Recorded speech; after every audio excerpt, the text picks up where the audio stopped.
All right. Happy Friday, everybody, and welcome to another future-focused weekly update. I am Christopher Lind, your host, and I will be navigating the intersection of business, technology, and human experience, hopefully with the goal, the stated goal at least, of keeping you 10 steps ahead and feeling comfortable, more comfortable at least, with all the chaos it is that we are dealing with in this very, very strange world we're living in. So hopefully you find it helpful. First of all, thanks to everybody who watches and shares things and all this other stuff. I appreciate it greatly. Actually, one of the things this week was inspired by a conversation I had with someone about something they shared, and we ended up talking about it. So you're going to hear it. It's the one I'm kicking off today with. So it'll be fun. It'll be a fun conversation. In true social media fashion, it's my responsibility to ask you to please like, share, comment, subscribe, hit the notification bell. I don't know, wherever you're consuming this, do those things that you do if you find this helpful, and tell somebody about it. It always helps me out and hopefully helps folks out because I do this for you. I really do. So let's get into it. I've got my 4 usual topics that I'm going to break down what I'm talking about, and then go into a little bit of greater detail about them. There is a relatively high focus today on AI, but I've got a leadership one that I think is really, really important that I want to dig into. But first, let's start with this one that sparked from a subscriber of mine who reached out and said, "Hey, Christopher, have you seen this thing? Would love your take on it. How are you responding, or how do you feel about this?" And if you haven't seen it before, I'd encourage you to check it out. It's AI-2027.com/race. Okay. And I think you can just go to AI-2027.com and you'll get there.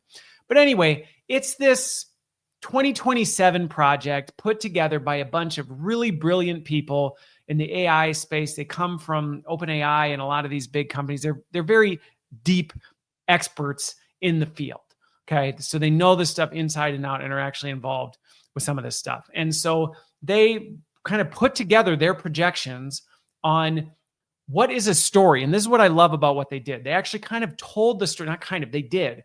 They wrote out basically a narrative, a story of what could it look like if we were to, see things play out the way we're seeing things in our head based on our vantage point. Now, one of the things I really, really appreciated about it is that if you actually look at it, you got to dig into it. But they're clear that they're like, look, we're not saying we even agree with what we're putting out here. We're also not saying this is for sure how it's going to be. So I'm going to reiterate those 2 things because I don't want anybody listening or watching or whatever consuming this and then going, Christopher said, or Christopher said, they said.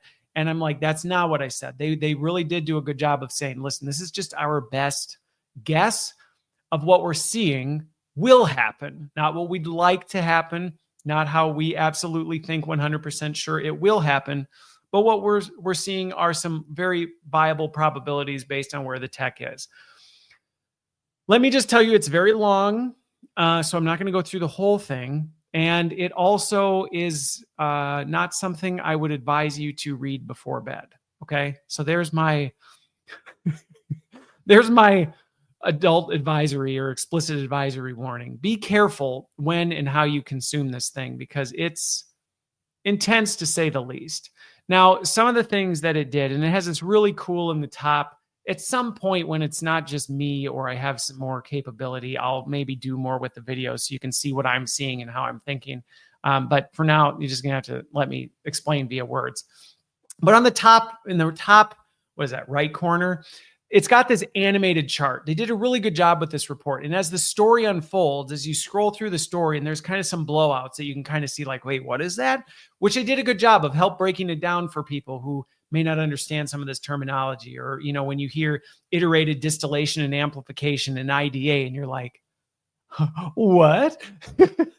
There's a little flip down that explains what it is. So they did a good job with it. But then they also did this animated thing that just shows the trajectory of where things are going. And they also broke down some of the key risks and things that they see happening in, as we move forward. And so there's 6 AI capabilities they're really watching and really concerned about: hacking, coding, politics, bioweapons, robotics, and forecasting. So I'm not going to sit and define all those for you. You can look at the report if you want to actually see it. But then it also kind of animates like, hey, where are we going to start to see emphasis in this? What's the growth trajectory on some of this stuff? How many actual AI agents and how advanced are they going to be? So, as we look in like the early years, it's kind of where we are now, where it's like, well, it's kind of smarter than humans, but not necessarily all that smarter. It's maybe 12 times faster than a person. And then you start to see the orders of magnitude jump up as you scroll down and you start to see, whoa. Some of the things that stood out to me on this, I actually liked the 6 categories that they picked. And I think they're things that we should all be watching for. Now, the one warning, well, I've given you lots of warnings on this. It can be very easy to read this and feel very helpless. And so I do want to speak to that and say, look, if you're somebody who sees stuff like this and just almost kind of hits a panic mode because you're like, I don't even know what to do with all this, then don't. Because again, I really want to reinforce, and this is kind of a key takeaway from it, please do not look at this kind of stuff and see this as a narrative of where we're going. It could be.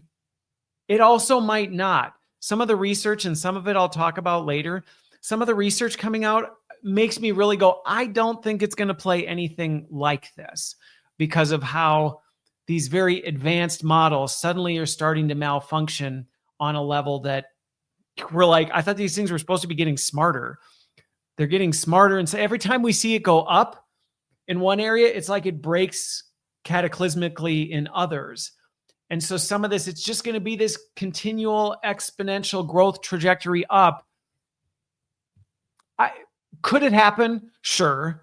Does our risk of not thinking ahead, not considering risks, not critically evaluating what's 10 steps ahead, could that lead us to make some of these mistakes at a catastrophic level? I mean, yes. Do I think we're going to see some of the catastrophic things that happen in here play out? I absolutely do. So if you were to ask me, Christopher, so are you saying, this is all just junk science? And that's why I say you should pay attention to it. You should pay attention to it and have your eyes wide open to watching for some of this stuff. Because if you were to say, Christopher, so do you think just throw this all out? It's all junk anyway. It's not accurate. It's junk science. It's a bunch of propaganda to scare people. And no, there are some very legitimate things that these very intelligent people who are right in the heart of this stuff, that I can say from firsthand experience, I've seen some of these things where I go, yeah, they're not wrong. Like, this is not exaggerated. The potential of what they're talking about is very much real. And I mean, I think one of the things you see in it is that, like, we don't even really get to reliable agency until about 2026. Now, again, to me, I think, good grief, every week it's changing. A year out from now, that's a lot of gaps to close. Okay. So if you look at the trajectory of this stuff start to exponentially jump up, you see us getting to reliable agent starts to increase things. So what should you take from that? Well, we should be paying attention to agents. Everybody said 2025 was going to be the year of agents. I think it's the year of experimenting with agents. I think people are playing around with this stuff. They're experimenting with, does it do what we think it can do? Does it work the way we think it should? Maybe not. And, we'll see how that works. And, then we'll go from there. But there's a lot of unknowns right now. And so, but we should be watching agents, and we should be watching to see how they go. And do they improve? Do they get worse? Because what I do agree with the report is what happens with agents has a significant impact on the trajectory. And if we can't even get these agents to not malfunction the way we do, that line's going to stay pretty flat for a while. Okay. Regardless of whether we say, well, they're PhD agents. Yeah. Well, they're PhD agents that can't seem to really do anything. Okay. It doesn't really matter. It's going to stay relatively flat. Now, when I say flat, I don't mean that the AI capabilities won't continue to increase. So if you look at the chart and you see like hacking and coding and bioweapons and all this other stuff start to move up, it doesn't mean that those just stagnate. Because even where AI is today, those things are already growing. It just means they're going to grow at a more controlled rate. And so I think we absolutely should be watching the agents. We should be watching how we're making decisions about where they get used and how much autonomy we give to them. Because to me, that's another element of, well, okay, so maybe we get to reliable agents, but are we handing things over to those reliable agents that we shouldn't? Or shouldn't. I get kind of allergic to that, but like, how much do we actually start delegating? Well, humans are pretty resistant to change. So we get a little nervous when it starts coming to handing things over. So maybe that slows things down, but we should be watching that. How are agents advancing? How comfortable are we with handing things over? How much do we kind of resist against that? Now, one of the things that I thought was interesting in this was their robotics category was very, very slow until we started getting into like the 2027s, and then it exploded. I actually don't know that that's the most accurate. And again, the people who are largely involved in this were more on the software development side, from what I could tell. They were not on the manufacturing, the hardware, the engineering side of robotics. With what I'm seeing in robotics, I fully anticipate we're going to see that accelerate at a much faster pace. So that was one of the things that I looked at that I went, I think that one could go up. Politics was also slower. I don't agree with that one bit. I think politics and AI is going to become a big, big thing. Now, maybe they're not going to want everybody recognizing that AI and politics is as close together and increasing things as much as, it'd be nice to just make people know we're the people. We don't have machines make decisions for us. So I think it's going to be harder to see that one. There's not going to be as much transparency around it. But like I said, I think we need to be watching agents, how they're advancing, how much we're willing to toss over to them. I think we need to be watching robotics very closely. Now, another big inflection point is when it really starts to become super effective at coding. Now, they project that at like 2027. Again, this is where if you talk to software engineers, their leadership might say AI is the best at coding. If you talk to real software engineers, they have a very different story. They're not quite as like, yeah, it's a superhero, which I think is true not just with coding, but with everybody I talk to. Seasoned professionals who are experts in their field. If you talk to somebody who doesn't know anything about a field, they'll say AI is beating people at it. You talk to somebody who's a professional in that field and they'll go, yeah, not even close. Now, some of that is just a personal bias to believe AI can't do what I can do. But legitimately, if you're an expert in your field, you recognize the vulnerabilities and flaws in AIs that people who don't know it don't understand. Now, again, I've said many times before, whether it can do it or whether it can convince people to believe it can do it, those are two very different things. And that's another thing I'm watching. How much do people start to believe that AI could become a superhuman coder, a superhuman this, a superhuman CEO, a superhuman, right? That's to be seen. Now, we need to keep an eye on that. They're saying, well, the coder's not even going to be till 2027. Depending on where thing goes, that could change significantly. Now, where you really see things explode is when we get to a point where, it really starts to pick up once we get to superhuman researcher. Now, I know last week I talked about AI claiming to be a PhD of intelligence that can do autonomous research. Go read the headlines. I'm telling you, we're already finding out it doesn't do that. So we're nowhere near there. They're predicting that out in the 2027 range. I think that's probably a more accurate prediction. But even that, research on what? What is it going to be doing? How accurate? Can we clean up its accuracy rate, its hallucination rate? I don't know, but we should be watching. Well, when can it start autonomously doing its own research? Because once it can do that, then it can start to fuel things much faster, and you'll see the curve pick up. To be seen. I think the next one is a superhuman remote worker. That's where you really start to see, because research is great. If we can get AI doing research or helping with research, it increases things, but then you still have just the but it's got to get done.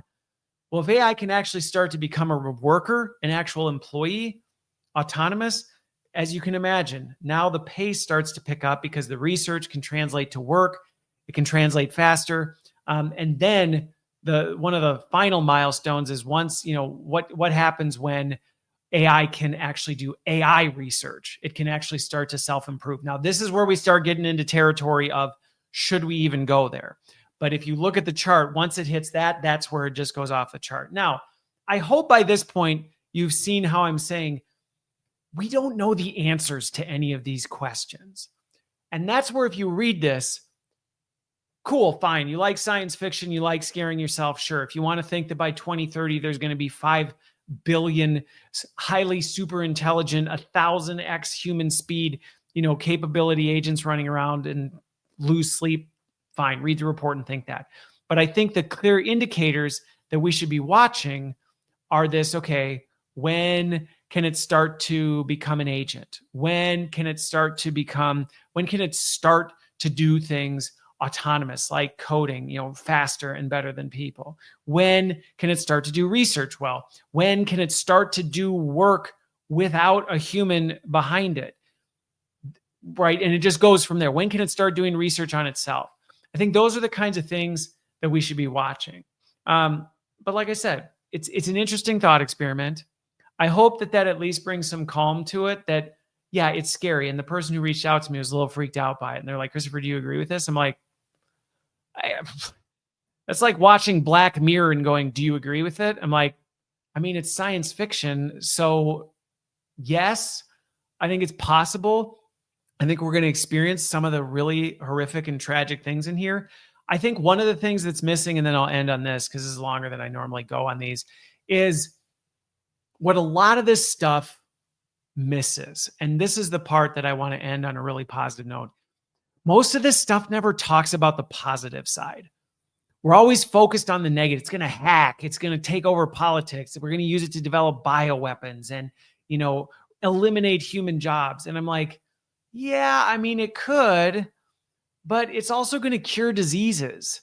It's going to, improve people's lives. It's going to, do these other things. And yes, are there inherent risks we need to watch out for? Absolutely. Absolutely. But let's not get so lost in the fear mongering of all the horrible things it could do that we at least don't represent the fact that, it's also going to do some pretty killer stuff. It's also going to be able to do some pretty amazing things. And let's not forget that, because that's super exciting too. And I think that helps balance the scales of, are some of these things going to happen? Yeah, but I don't see, eliminating cancer on the list. Where's that? Giving people who are paralyzed with spine or brain injuries, repairing that, where's that on the list? It's not, even though that is very much a viable thing that we could see in 2026, 2027. Why is that not there? Well, that doesn't trend well, right? That doesn't feed this idea that, the end of the world is near. And so hopefully that helps balance things out a bit. All right, let's transition over to number 2. Let's take a break from AI, breathe out, take a deep breath, relax. All right, we're going to take a break. Not necessarily to sing into sunshine and puppies territory. I'll just warn you that this isn't necessarily like, yay, here's some wonderful happy news, but I will balance it with this. I will balance it with some of how to interpret it. So DDI, one of the biggest leadership, I don't even remember what it stands for. So anyway, I think most people are familiar with DDI if you've ever been to a leadership class or whatever. But they released their global leadership forecast. I talked about this on LinkedIn yesterday. I'll probably be talking about it more in some other things. I actually did a keynote today where I brought in some of the elements of this. Whenever I talk about research, I always get a little nervous because research is always influenced, and you got to be careful how you interpret it. But this is a good one. This really is a good one. Now, I'm not going to say, so whatever it says, believe. No. Never shortcut your critical thinking or anything like that. But it's a good one. And it's actually a really diverse one. So this isn't, maybe it's, maybe you could, I can't remember what slide is this, slide 2. It actually breaks down who did they survey, who did they interview. And it's really good. There's almost 11,000 leaders in 2,000 organizations from all over the world. Now, you could sit and split hairs over why only these countries and why not this? But it's not one where 90% is the US and Canada. It's nothing like that.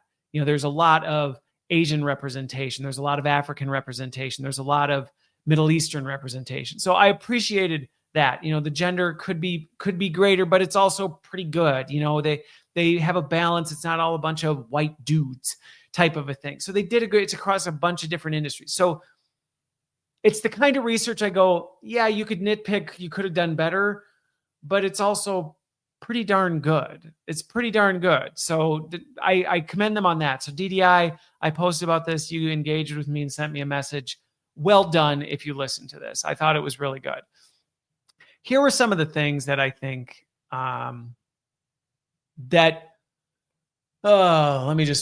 so the big one, if you get to one of the first, this is what my post was about today. I think I talked about this, or yesterday, if you're listening to this on Friday, is the fact that one of the biggest crisis moments right now, and this to me is really scary, trust in somebody's manager in the last 2 years has dropped 17 points. Yeah, 17 points. Okay.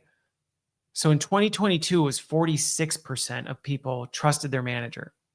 Half. To me, still way too low, but half.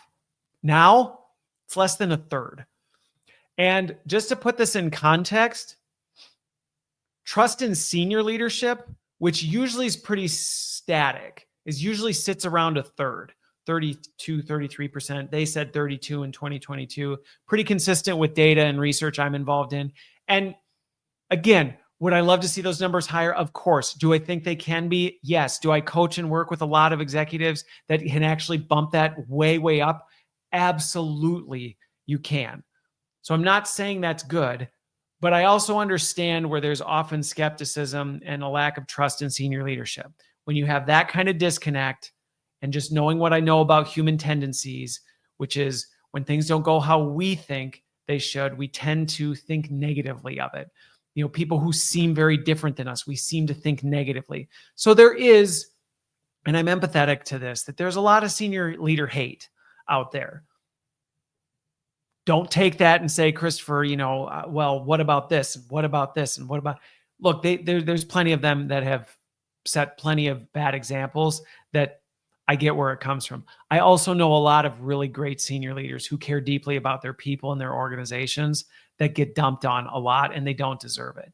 So I guess my one recommendation is if you're listening to this and you tend to have that senior leaders are the problem, just be careful. I mean, one, you're listening to me. I have been one. I was one. I work with them a lot. I mean, I see it. So just be careful of that. But I also understand why it's typically lower is my main point. I understand why it's lower normally. I get it.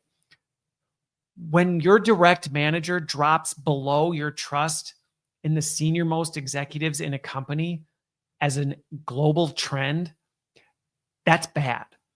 Okay. That is really, really bad when globally people trust the executive team more than the person that oversees their day-to-day work, the person they talk to on a consistent basis, the person who's supposed to be there to support their development, their growth, who's supposed to care about them, the person they talk about at dinner. 7 out of 10 don't trust them. That's a problem. And that's a problem, not just like, oh, well, people don't trust. Like I have said now for multiple years, we are moving into the age of distrust, and we are going to have to work so much harder to build and maintain trust. And we're going to have to fight against some of this being inauthentic, hiding behind smoke and mirrors, not talking about problems, not seeking help. Like we've got to fight against this because people's trust levels are just dropping. And this one to me was like, oh, good freaking grief. This is not going to end well. Now, is this a Christopher doom and gloom? It's the end of the world. No, these kinds of things, we always somehow hit a floor and then we bounce back. The part that I just hate looking at that is I'm like, I really don't like that this floor is like 3 feet, floors underground.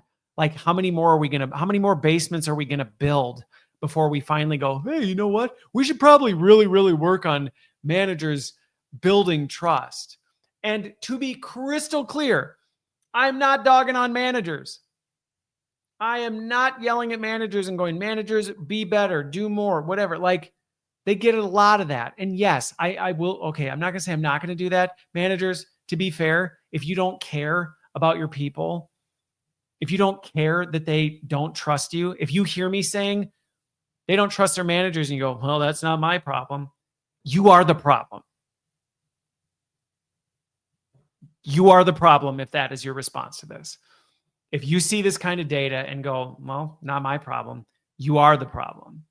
And so, but I know I know lots of frontline managers who are just tired and they're burned out and they're doing the best they can and they're getting unreasonable expectations from their bosses and they're trying to keep their teams alive and and they're trying to fight for budget and dollars and to try and fight to not have to riff out their teams. And I empathize with where they are right now. And so this really is a clarion call, I guess, if you want to use the term, I don't know, whatever. This is I did a post this week where I made an image of me kind of like William Wallace being like, we gotta be warriors here.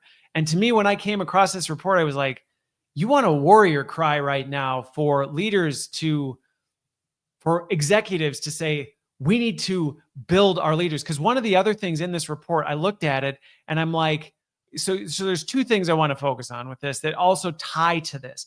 One of the other ones is, this is the inverse, okay? 7 in 10 people don't trust their direct manager. Major problem. Guess what about the managers?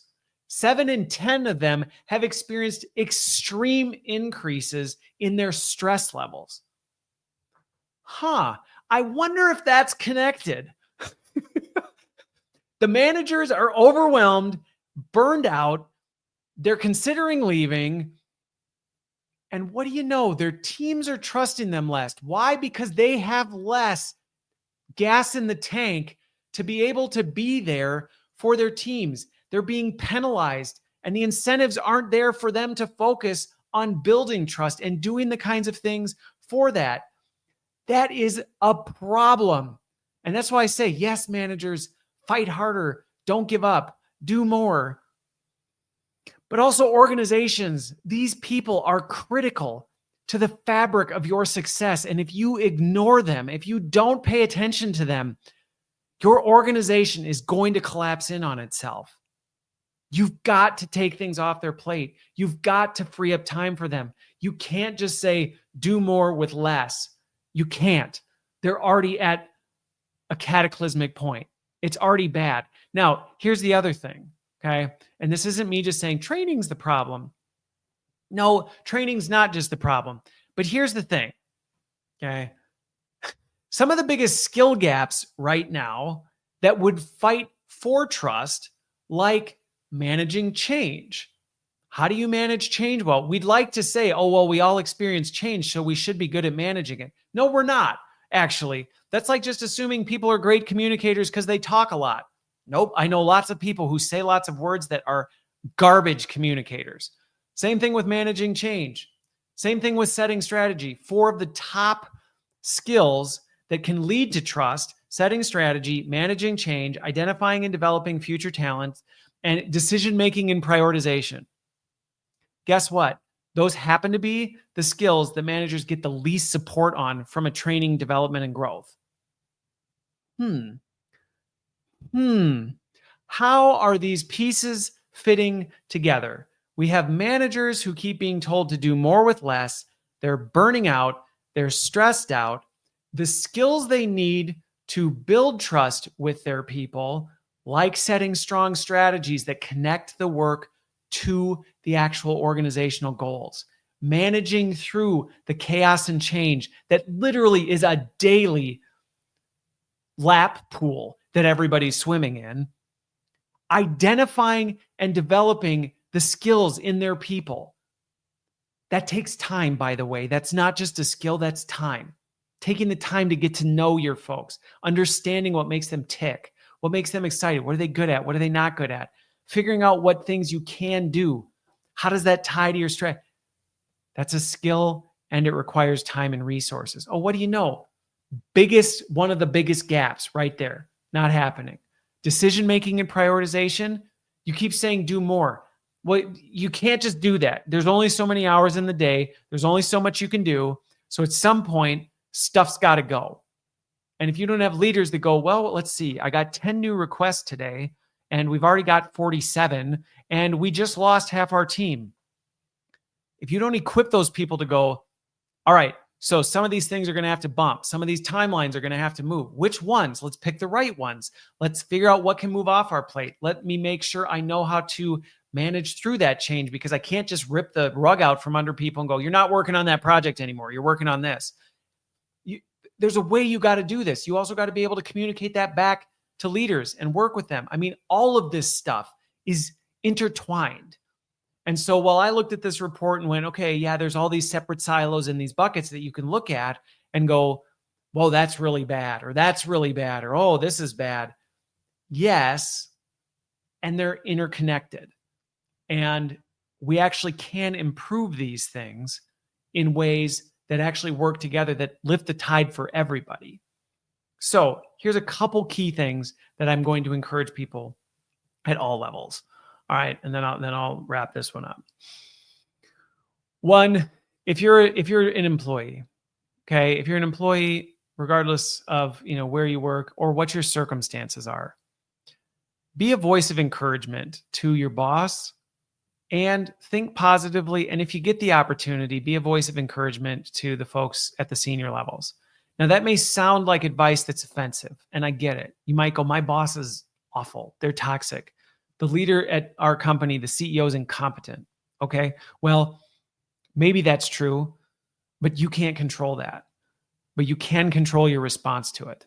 And I can tell you right now, making them feel like you think they're incompetent, making them feel like they're an adversary to you, it's not helping them get any better, and it's not helping your situation. So if you can lean in, find the things that you can encourage them on, find the areas you go, hey, let me help. Maybe there's something I can do, and recognize they're dealing with a lot, and be empathetic wherever possible. I think you'd be surprised how powerful that can be. I can count the times when I've had a direct report come to me and go, Christopher, look, I know you're doing everything you can. And, I see this, and I just want to let you know that I see what you're doing, and it means a lot to me. And I see this area that I might be able to help. Is that okay if I help with that? Like, that has motivated me and helped me in ways that I don't think those individuals could even ever imagine. And even when I've been on my worst day, that has made me want to do a 180. So yeah, you might go, well, Christopher, I tried it. It didn't work. Okay, well, keep doing it. Keep doing it, because doing the opposite is actually only making your situation worse. So even if you're only going to do it out of selfish desires, do it for yourself.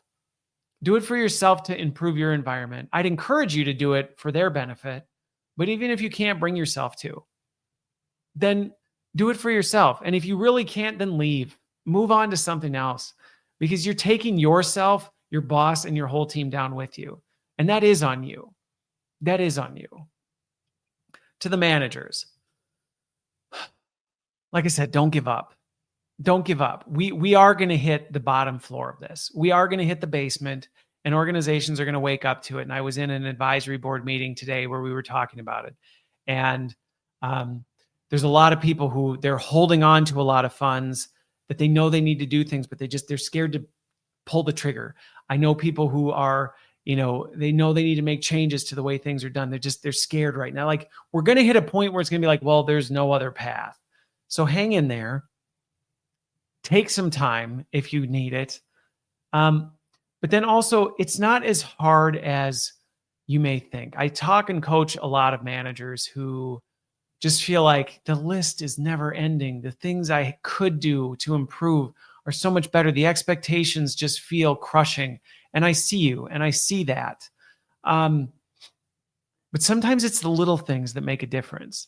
Sometimes it's the taking the time to just sit with your team members and go, hey, like, acknowledge what's going on. Don't trash talk the company. Don't trash talk words, but just be like, you don't need to lie about it. You can say, yeah, this is a lot. I know it's really uncertain. How are you doing related to these? What are you nervous about? And instead of just saying, is there anything I can do to help? Get to know them, pay attention, and go, just like that person who I said did to me as their boss. Do that for your people. I'm observing this. I thought maybe I could do this to help. They might still, and I know sometimes we're like, I don't have any room on my plate to do more. I can't tell you how many times I've done it, and the people have gone, I don't need you to do that, but the fact you took the time to think about it and care, that made a huge difference. And that might move that trust score up just a little bit. And that might be the motivation they need to maybe be more encouraging to you, because you know what? Maybe you were the one. And so often we're caught in this, well, I'll do it when they do it. And we all stand sitting with our arms crossed, miserable, waiting for somebody else to fix it. Okay, well, be the manager that leans in. Be the one that asks. Be the one that says, yeah, I know. Maybe we find a way to make this project go away. Maybe we find a way to just knock it out and be done with it. Let's talk about this and build that trust. And I promise it's not as hard as you think. It'll take time. Yes. It'll take commitment. People are going to be skeptical. If you haven't been doing this and all of a sudden you show up, start asking, hey, how are you doing? Yeah, the bell in their head's going to go, why? Why am I getting fired? Is this what this is about? So be prepared for that resistance. Address it head on. I know I haven't asked these questions, and I should have been. I'm sorry. I've been a little disoriented myself, and I've kind of lost sight of things. But I want to get better at this because you matter. The work you do matters. And I want to make sure I'm doing everything I can to support you in that. First time they may go, no, I'm good. Okay. Well, we'll revisit that next week. And I'm just going to keep showing up that way. In the meetings we already have, it'll fit into your current infrastructure. I'm not asking you to go do something you've never done before. But you can do it.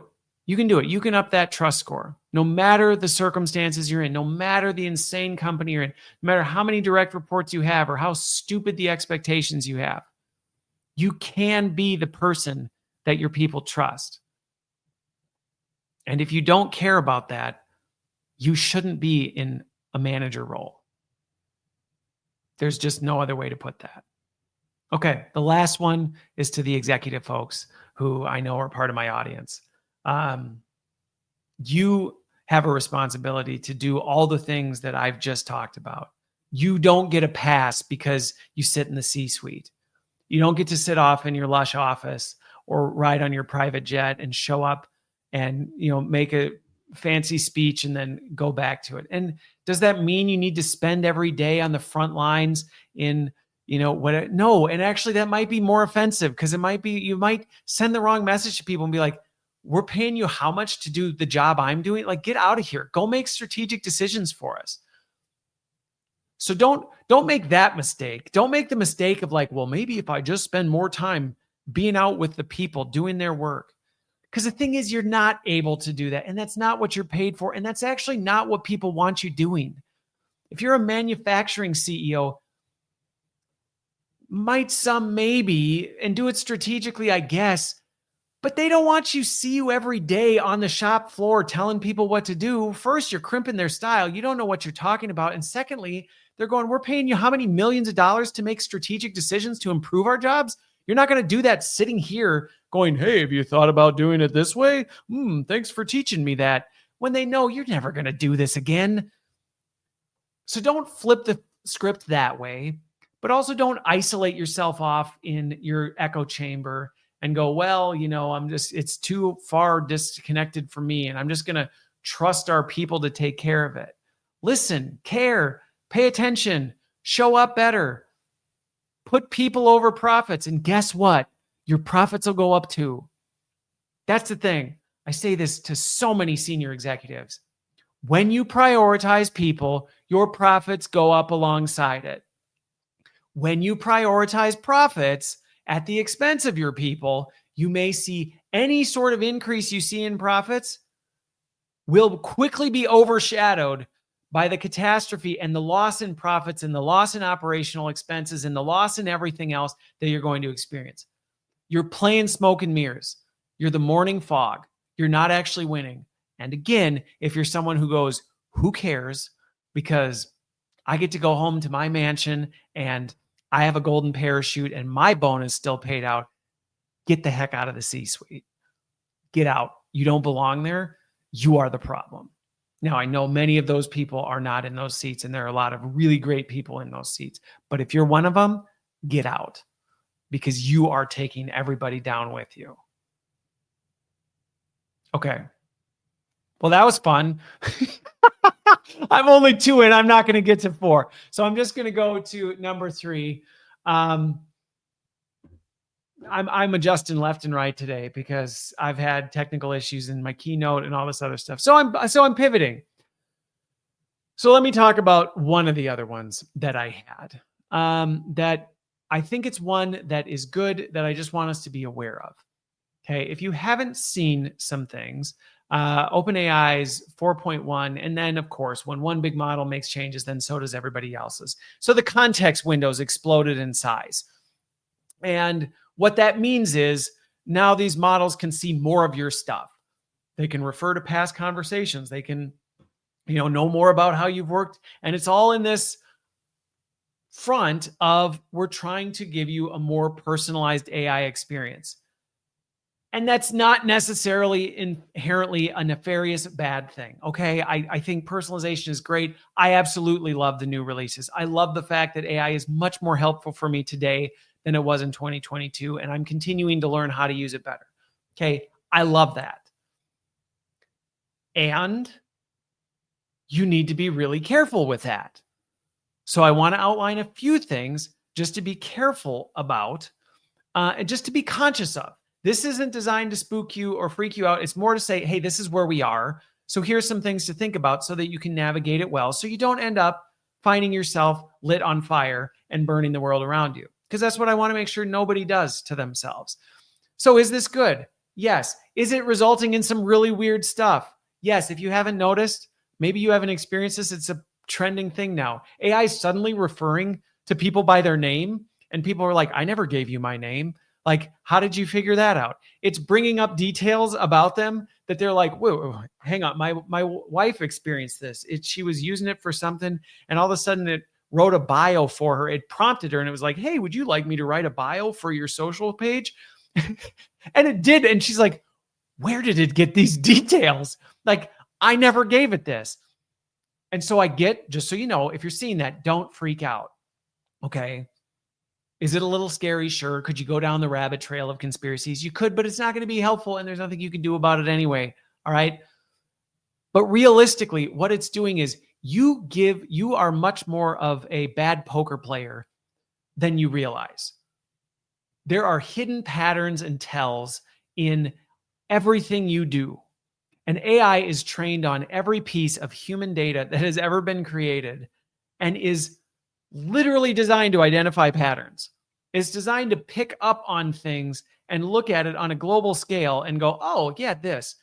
So is it any surprise that when the context window of this thing becomes bigger and bigger and bigger, and it's consuming more and more stuff, and it's consuming more of you working with it, being trained on more and more human data, is it any surprise that it's going to spook you a little bit when it's like, hey, Christopher, and you're like, hey, Christopher, I never said I was Christopher. And you're like, well, but you keep asking these questions, and you keep talking about this thing, and your social media, you're doing this stuff, and I've seen this pattern, and I have access to the internet, and so I know who you are.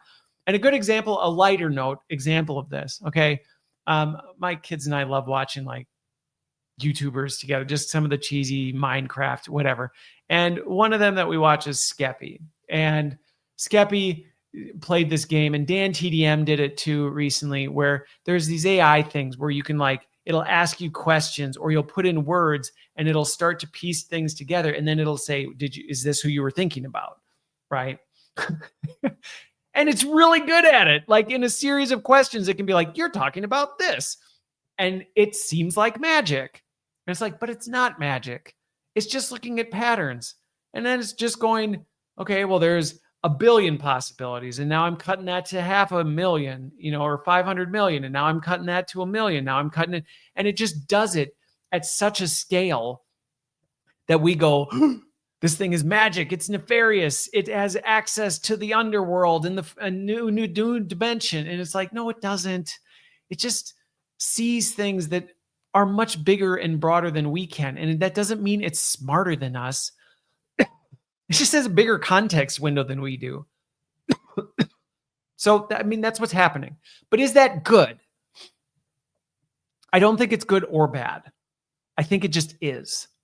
And then it's a matter of what do we respond to regarding that. So some things to consider with this. I say this to my kids all the time. I tell people all the time. Anything you do on the internet or near an internet connected device is not a secret. Okay? It's not a secret. And I'm not saying that in a spooky big brother, like, oh, the government's watching. No, not in that sense. But when you think about all this data, it's going somewhere, it's being done with something, and AI is now able to look at something that no human on the planet ever has been able to before. Now, to me, this doesn't spook me because of my worldview, and I'm like, yeah, AI is a blundering idiot compared to God. But compared to humans, massively more capable in certain things. So with that, like, is it good? No. Should you be hyper aware? Probably more than ever that, like, yeah, that thing you think is a secret, that thing you think people will never find out or it won't be tied back to you.